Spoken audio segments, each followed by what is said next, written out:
one of the things that I'm really interested in right now is, since we are approaching the end of the year, and I have an insight into how some people in the industry are doing. My question would be, how was your 2023? Because I've heard from so many people that it was difficult, it was challenging. We still had a shortage of components and parts, especially for makers. That's an issue. So, how, if you look back at how this year went for you as a company, how would you kind of rate it? Well, I would say 9.5 out of 10. It went really, really, really well for us.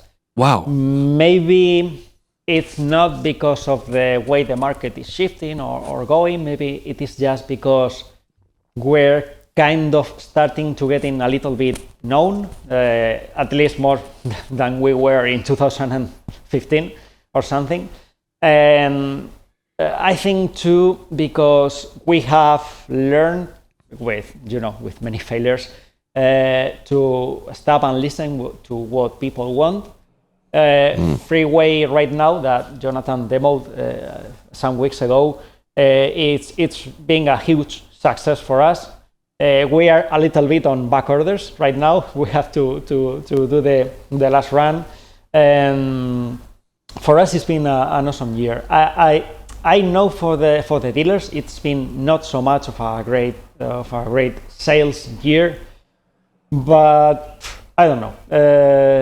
I think we've been in business for 9 years, completely in business, and I've been in this industry or as a tech for 11 years. And there's something I've learned that many guys don't have to, because they have enough money for marketing and stuff. But I'm a survivor. I need to stop, and I have learned to hear what people want. That's something that may come as obvious, but it's absolutely not an obvious thing, because the market has like tendencies. And for example, we were talking about the big 100 or 120 watts heads and the cabinets and the things that we have to carry in the 2000s or late 90s, that they're not a thing anymore. Nobody carries those. I mean, just in rehearsal rooms and stuff, but nobody takes them to live shows. And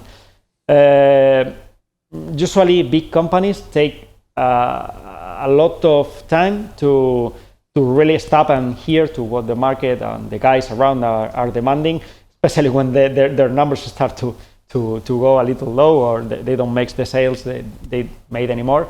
And that's a little bit also with the dealers, that they are kind of pushed together with the big brands. And for example, I received a comment. No, the Freeway is doing very good. That's no secret.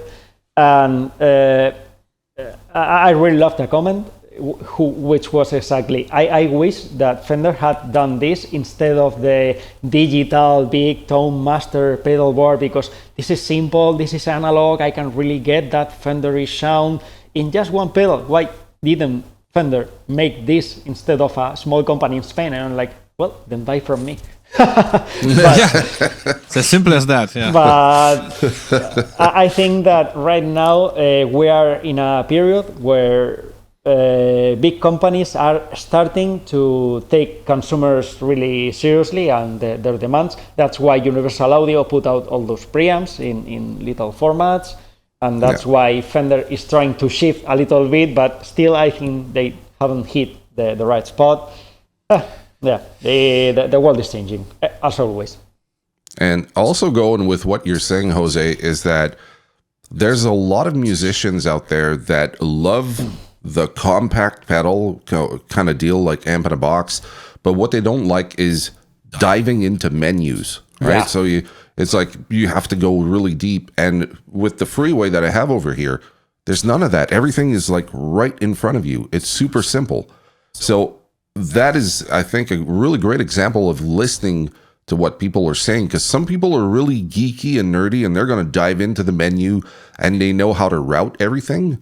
And then you have some people that are somewhere in between.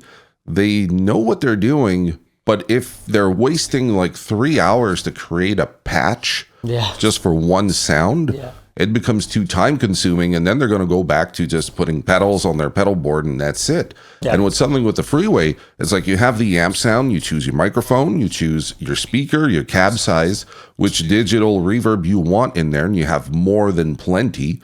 So that means you don't have to waste your time with a reverb pedal. And then if you want to, you can use something like the Breakthrough or the Heartbreaker if you want to have like a high gain pedal or a different sound. So it looks to me, and I've been demoing your stuff for a few years, it looks like there's a vision and a continuity between all your products, because you can use everything. You created like this ecosystem where you can use all Thermion pedals and not have to go to anything else if you want to. But if you want to integrate other pedals, it's going to work great with it too. No, thank you. Yeah, that's my idea. For example, with I say do have one there, the Stone Age.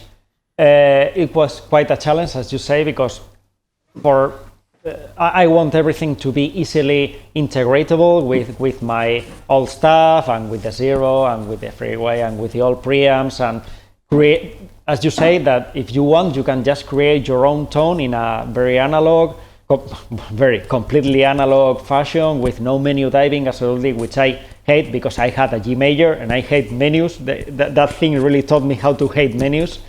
And oh, yeah. Yeah, the G major menus were something else. And also, I want everything that, despite of what you connect or whichever brand it is, it should work well. And with the Stone Age was quite a challenge because, fast pedals are known for behaving in weird ways that you really can't expect in any situation with any amplifier or with sound guitars. And I wanted to make a fast pedal that even if you plug it, to literally any amplifier you can imagine, it's always going to behave well. So for us, that's a philosophy that everything should be portable, easily integratable, and it should work well in any situation with any other gear. Yeah, 100%. It's funny that you mentioned the G major. I remember that at some point I was actually fiddling around with a G major. I had a back then I was playing in a band where we had enough space so that I could take like a rollable rack where I had my amplifier in the lower part, and then I had a little rack where I had like delays and stuff like that. And at some point I was like, hey, I want to kind of replace a couple of things in there. And then I was looking at the G major, and what I found to be really interesting, the G major came out way after the G Force, which was like the first. Yeah, exactly. Yeah.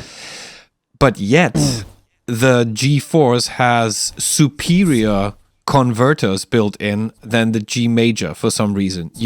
Whenever I would plug in the G Force and the effects loop of my amp, the sound wouldn't change. It would actually improve, actually. Yeah. But the G major, oh my God, it sounded like somebody put a tube, like a plastic tube in front of my amp. Everything sounded like super weird because the converters were absolutely terrible.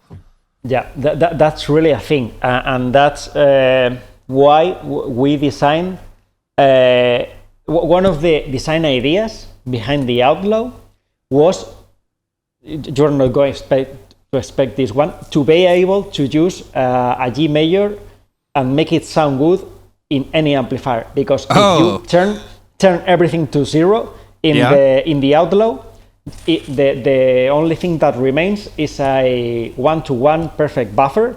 So if you put that in front of the G major, it makes it sound good. No. Wow. Yeah. Nice. Nice. No, I that's crazy. I actually didn't expect that. Wow. Yeah, there's always like a lot of hidden little tricks and stuff you can do with our gear that when I tell people, they're like, oh, I didn't see that coming. Since we were mentioning, or you were mentioning a Frankfurt Musikmesse that doesn't exist anymore, thanks God. Yeah.